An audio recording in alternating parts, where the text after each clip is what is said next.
നമസ്കാരം, മലയാളി വാർത്തയിലേക്ക് സ്വാഗതം.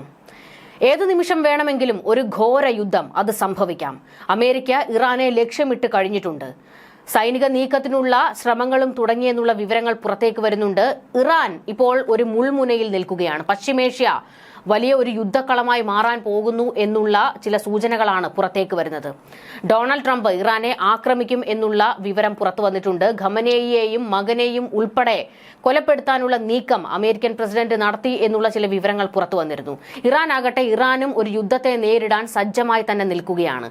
ഞങ്ങൾ യുദ്ധത്തിനില്ല എന്ന് ഇറാൻ പറഞ്ഞിരുന്നു, എന്നാൽ പ്രേരിപ്പിച്ചാൽ ഞങ്ങൾ അതിശക്തമായി പ്രതികരിക്കുമെന്നും അമേരിക്കയുടെ സൈനിക താവളങ്ങൾ ആക്രമിക്കും എന്നുള്ള ഭീഷണി ഇറാനും മുഴക്കിയിട്ടുണ്ട്. എന്നാൽ ഇപ്പോൾ ഇറാൻ അപകടം മണത്തിരിക്കുകയാണ്. അമേരിക്ക ആക്രമണത്തിന് തുനിഞ്ഞിറങ്ങിയിരിക്കുന്നു എന്നുള്ള ഒരു സംശയമാണ് ഇറാൻ ഉണ്ടായിരിക്കുന്നത്. ഇറാൻ സൈന്യത്തോട് സജ്ജമായി നിൽക്കാൻ ഉത്തരവിട്ടിരിക്കുകയാണ് ആയത്തുള്ള അലി ഖമനേയി. ഒരു സംശയം ഇറാന് ബലപ്പെടാൻ കാരണമായിട്ടുള്ളത് അമേരിക്കൻ സൈനിക കപ്പലുകളിൽ പെട്ടെന്നൊരു ദിവസം ഭക്ഷണം മാറുന്നു. അതായത് സൈനികരെ സജ്ജമാക്കി ട്രംപ് നിലയുറപ്പിച്ചിരിക്കുന്നു എന്നുള്ള ഒരു സംശയം ബലപ്പെട്ടിരിക്കുകയാണ്. സാധാരണ ഭക്ഷണത്തിന് പകരം മേശപ്പുറത്ത് വില കൂടിയ സ്റ്റേക്കും കൊഞ്ചും എത്തുന്നു. കേൾക്കുമ്പോൾ ഇതൊരു ആഘോഷമായി തോന്നാം, എന്നാൽ സൈനികർക്ക് ഇതൊരു അപായ സൂചനയാണ്. US സൈന്യത്തിൽ ഇതൊരു രഹസ്യ കോഡാണ്. വലിയൊരു യുദ്ധം തുടങ്ങുന്നതിന് തൊട്ടു മുൻപ് സൈനികർക്ക് നൽകുന്ന രാജകീയ വിരുന്ന്. ഇതിന് പിന്നിൽ ചില കാരണങ്ങളുണ്ട്. മാരകമായ യുദ്ധത്തിലേക്ക് പോകുന്നവർക്ക് രാജ്യം നൽകുന്ന സ്നേഹവും ആദരവുമാണിത്. നിങ്ങൾ ഞങ്ങൾക്ക് പ്രിയപ്പെട്ടവരാണ് എന്ന സന്ദേശം. നല്ല ഭക്ഷണം മനസ്സിന് സന്തോഷം നൽകും. മരണത്തെ മുഖാമുഖം കാണാൻ പോകുന്നവന്റെ ആത്മവിശ്വാസം വർദ്ധിപ്പിക്കാൻ ഈ വിരുന്ന് സഹായിക്കുന്നു.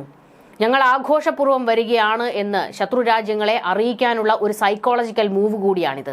ഇറാൻ പോലെയുള്ള രാജ്യങ്ങളുമായി തർക്കം നിലനിൽക്കുമ്പോൾ ഇത്തരം വിരുന്നുകൾ വാർത്തയാകുന്നത് വെറുതെയല്ല. ആയത്തുള്ള അലി ഖമനേയിക്കും ഇറാൻ സൈന്യത്തിനും ഇത് നൽകുന്ന സൂചനകൾ നല്ലതുമല്ല. യുദ്ധം തുടങ്ങും മുൻപേ ശത്രുവിന്റെ മനസ്സിൽ ഭയം നിറയ്ക്കാൻ ഇതിന് കഴിയും. അവർ കഴിക്കുന്നത് ലോബ്സ്റ്റർ ആണ്, പക്ഷേ ലക്ഷ്യം നമ്മളാണ് എന്ന തോന്നൽ ശത്രുപാളയത്തിൽ പരക്കും. സാധാരണ ഭക്ഷണം മാറി ആഡംബര വിഭവങ്ങൾ വരുന്നത് US സൈന്യം അറ്റാക്ക് മോഡിൽ ആണെന്നതിന്റെ തെളിവാണ്. ലോകത്തിലെ ഏറ്റവും മികച്ച ആയുധങ്ങൾ മാത്രമല്ല, സൈനികർക്ക് എന്ത് നൽകാനും അമേരിക്ക തയ്യാറാണ് എന്നത് ഒരു പവർ ഷോ കൂടിയാണ്. പണ്ട് വിയറ്റ്നാം യുദ്ധകാലത്തും ഇറാഖ് അധിനിവേശ സമയത്തും US സൈനികർക്ക് ഇതേപോലെ ലോബ്സ്റ്റർ വിരുന്നുകൾ നൽകിയിരുന്നു. അതിനു പിന്നാലെ വലിയ സൈനിക നീക്കങ്ങളും നടന്നു.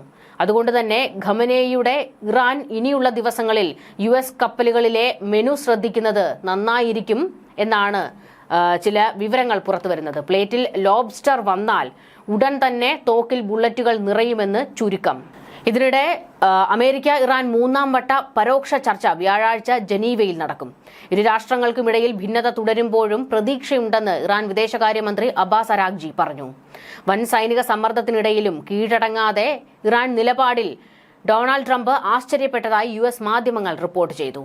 US ഉയർത്തുന്ന സമ്മർദ്ദത്തിന് മുന്നിൽ തലകുനിക്കില്ലെന്ന് ഇറാൻ വ്യക്തമാക്കിയിരിക്കെയാണ് അമേരിക്കയുമായുള്ള മൂന്നാം വട്ട പരോക്ഷ ചർച്ച വ്യാഴാഴ്ച ജനീവയിൽ നടക്കുന്നത്.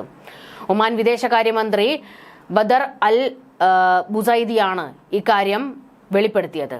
കരാർ സംബന്ധിച്ച വിശദമായ കരട് നിർദ്ദേശം ഇറാൻ ഉടൻ അമേരിക്കയ്ക്ക് കൈമാറും.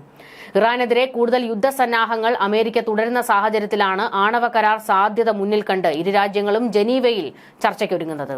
യുറേനിയം സമ്പുഷ്ടീകരണ തോത് കുറയ്ക്കാനും അന്താരാഷ്ട്ര ആണവോർജ്ജ സമിതിക്ക് ചുവടെ ശക്തമായ നിരീക്ഷണ സംവിധാനം ഒരുക്കാനും സന്നദ്ധമാണെന്ന് ഇറാൻ മധ്യസ്ഥ രാജ്യങ്ങളെ അറിയിച്ചു. യുറേനിയം സമ്പുഷ്ടീകരണം ഇറാന് പുറത്തേക്ക് മാറ്റണമെന്ന നിർദ്ദേശം രാജ്യത്തിന്റെ അന്തസ്സിന് ചേർന്ന ഒന്നല്ലെന്ന് വിദേശകാര്യമന്ത്രി അബ്ബാസ് അരാഗ്ചി പറഞ്ഞു.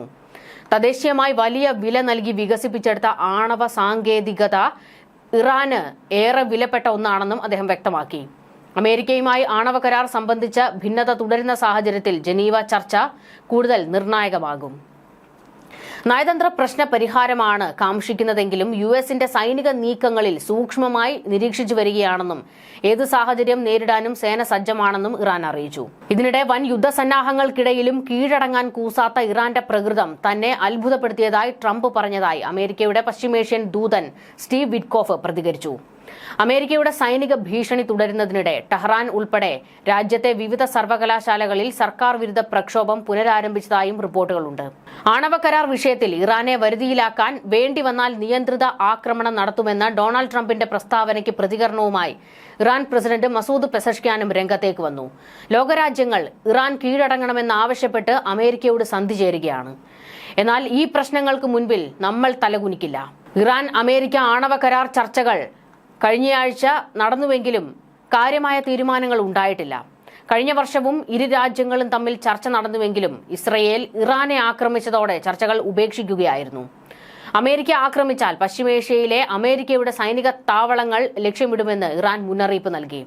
ഹോർമുസ് കടലിടുക്ക് കടക്കുമെന്നും മേഖലയിലെ അമേരിക്കൻ സൈനിക താവളങ്ങളെ ആക്രമിക്കുമെന്നുമാണ് ഇറാന്റെ നിലപാട്. ഗൾഫ് മേഖലയിൽ പിരിമുറുക്കം വർദ്ധിപ്പിച്ചുകൊണ്ട് 2 വിമാനവാഹിനി കപ്പലുകളും ഡസൻ കണക്കിന് യുദ്ധവിമാനങ്ങളും അമേരിക്ക വിന്യസിച്ചു കഴിഞ്ഞിട്ടുണ്ട്. 2003 ഇറാഖ് അധിനിവേശത്തിന് ശേഷം മേഖലയിൽ അമേരിക്ക നടത്തുന്ന ഏറ്റവും വലിയ വ്യോമ വിന്യാസമാണിത്. സംഘർഷ സാഹചര്യം വർദ്ധിച്ചതോടെ സ്വീഡൻ, സെർബിയ, പോളണ്ട്, ഓസ്ട്രേലിയ തുടങ്ങിയ രാജ്യങ്ങൾ പൗരന്മാരോട് ഇറാൻ വിടാൻ നിർദ്ദേശിച്ചിരിക്കുകയാണ്. ന്യൂസ് ഡെസ്ക് മലയാളി വാർത്ത.